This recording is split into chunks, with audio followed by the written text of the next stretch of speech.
أهلا وسهلا ومرحبا بكم. منذ عقود طويلة تقف المملكة بحزم أمام محاولات الابتزاز والاستفزاز وحملات تشويه وشيطنة في كل موسم حج، إذ تتعالى أصوات تطالب بتدويل الحج وتسييسه. هذه الأصوات معروفة المصدر، ألا وهي إيران. استعت إيران وتحت شعار تصدير الثورة إلى استغلال مواسم الحج للإعلان عن مواقف سياسية كانت تتبناها عبر إقامة مراسم ما يسمى بالبراءة من المشركين. ولكن في السنوات الماضية انضمت جماعة الأخوان المسلمين إلى هذه الحملات، وأصبحت توعز الأذرعها الإعلامية وجيوشها الإلكترونية لإعطاء تلك الحملات زخما كبيرا. فمن هاشتاج تدويل الحج مطلب، إلى بيان الحج ليس آمن والذي وقع عليه عدد من أعضاء الجماعة، إلى فتوى مقاطعة الحج، وغيرها من محاولات التحريض والتشويش التي باءت جميعها بالفشل. ها هي جمرة اليوم تتوغل داخل تنظيم الجماعة وتستعرض لكم بالوثائق والصور والأسماء عمل اللجان الإلكترونية لهذا التنظيم الإرهابي. طيلة الفترة الماضية حاولت التقصي في كيفية عمل هذه اللجان الإلكترونية التي تحاول إثارة الرأي العام بشكل ممنهج في العديد من القضايا. وقع الاختيار على هاشتاج أنزلوا العيسى من المنبر لكونها من أكثر الهاشتاجات تداولا في فترة الحج. فكان السؤال الطبيعي الأول، ليش كل الهجوم على العيسى بالذات؟ إيش سوى لهم لكي يهاجموه بهذه الطريقة؟ إذا سمحتوا خلوني أعرض هذا الفيديو ونفنده ومن ثم نكشف كل شيء.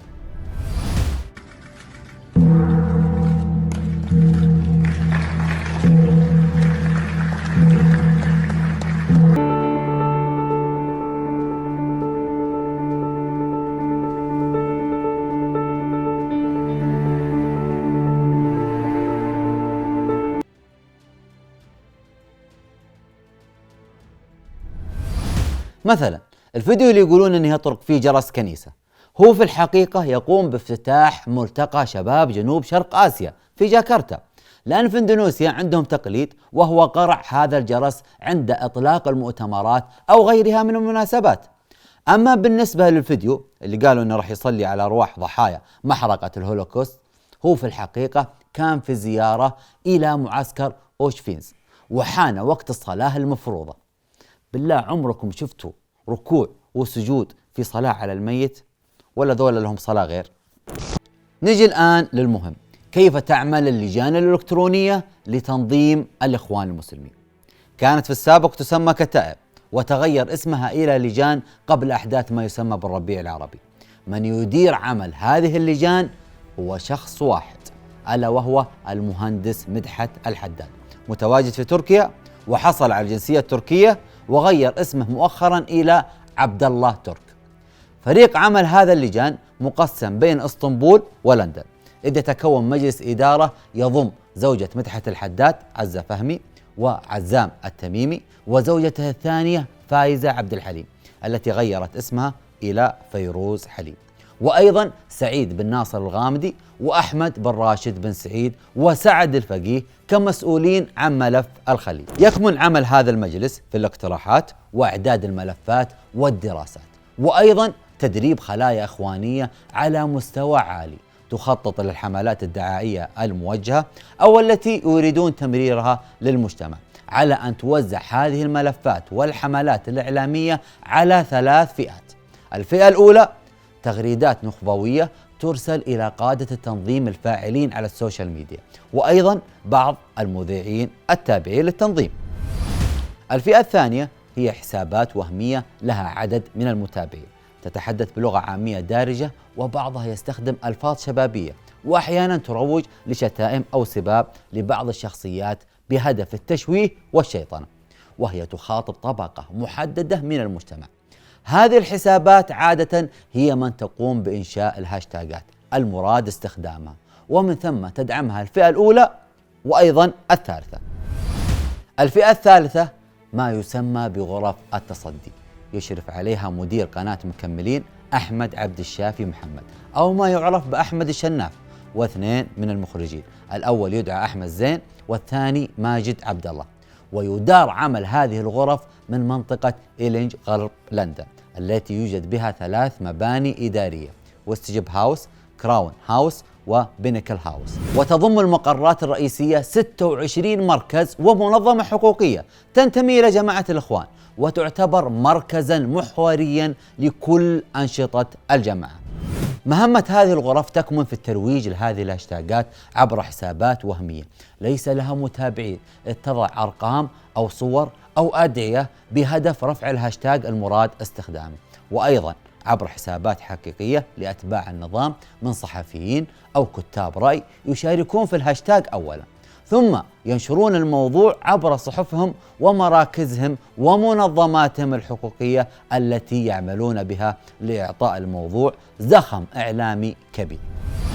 جمرة ما توقفت عند هذا الحد، بل استطاعت الوصول إلى خلية أخرى تعمل تحت إدارة ما يسمى بغرف التصدي، ويكمن اختصاصها بمهاجمة السعودية، ألا وهي لجنة النحل الإلكتروني يشرف عليها عمر عبد العزيز وأيضا يحيى عسيري، وتضم عدة حسابات وهمية مسجلة بأرقام أوروبية وأمريكية، وأغلب من يعملون معهم من جنسيات عربية. عمل هذه اللجنة هو فقط تنفيذ لما يأمر به مجلس إدارة اللجان الإلكترونية للتنظيم.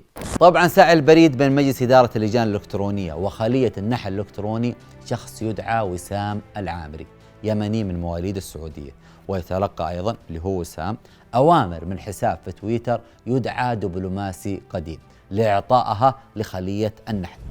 بالمناسبة هناك حلقة كاملة نشرتها سابقا عن النحل الإلكتروني وطريقة عمله، موجود رابط الحلقة في الأسفل. السؤال الهام: من يمول عمل هذه اللجان؟ في الواقع هي شخصية غامضة تدعى الحاج أبو عامر. بعد التقصي نكتشف أنه رجل أعمال فلسطيني الأصل يحمل الجنسية البريطانية، وهو عبد الرحمن أبو دية، عضو في حركة حماس، وهو المسؤول المباشر عن عمل هذه اللجان الإلكترونية وأيضا القنوات التلفزيونية التابعة للتنظيم. وبعد البحث يظهر أن أغلب الشركات الإعلامية والمقرات مسجلة باسمه، وأيضا هو متهم بغسل الأموال في جنوب أفريقيا وأيضا جزر العذراء البريطانية، وزوجته إسرائيلية تدعى فاطمة، مسجلة بعض الشركات التابعة للإخوان باسمها. نرجع للمثال الأول ونجاوب على السؤال: ليش كل الهجوم على محمد العيسى؟ الإجابة باختصار: الهجوم على الدكتور محمد العيسى ليس وليد اللحظة، بل أنه قديم، وتحديدا منذ تولي العيسى وزارة العدل في السعودية عام 2009، فكان الهجوم من الداخل وأيضا من الخارج. ازدادت حدة الهجوم بشكل ممنهج بعدما تولى رابطة العالم الإسلامي عام 2016، وأصبح يستخدم ضده أسلوب إعلامي خطير يسمى في الإعلام أسلوب اغتيال الشخصية عبر تشويهه وشيطنته، كونه بدأ في مد الجسور مع الغرب والظهور كممثل للإسلام الوسطي المعتدل. هذا الظهور سحب البساط من جماعة الإخوان المسلمين، كونهم طيلة السنوات الماضية هم اللي تولوا زمام الأمور في التواصل مع الغرب والديانات الأخرى، ولكن كان هذا كله لأغراض حزبية ولخدمة جماعتهم وليس لخدمة المسلمين. أما الإجابة على سؤال لماذا بعض الإعلام الغربي يهاجم محمد العيسى على الرغم من أنه شخصية إسلامية معتدلة، فالإجابة موجودة في كتاب ديموند بيكر إسلام بلا خوف، بالإضافة إلى شيرلي برنارد في كتاب الإسلام المدني الديمقراطي، الشركاء، الموارد، الاستراتيجيات. إيش كانت تشير هذه الكتب؟ تشير إلى أن المعسكر الغربي يرى أن الأخوان هم الشريك الأنسب لهم، وهو القادر على تنفيذ أجنداته في المنطقة، بينما العيسى بات الآن يتسيد المشهد الإسلامي وهو ليس من أتباع هذا التنظيم. أخيرا، احذر أن تكون أداة بيد مثل هذه التنظيمات دون أن تشعر، وذلك بالمشاركة في التاجات التي تستهدف المملكة وأيضا دول أخرى وتسعى لنشر الفتنة. اقرأ أكثر وكن واعيا بما يحاك ضدك، ولا تكن فريسة سهلة لدعاة الفتنة والخراب. فالمشاركة في مثل هذه التاجات حتى لو كانت تغريدة انتقاد أو هجوم تزيد من نسبة التفاعل بالتاج، وبالتالي تسمح لمثل هذه التاجات بالصعود والانتشار. في أمان الله.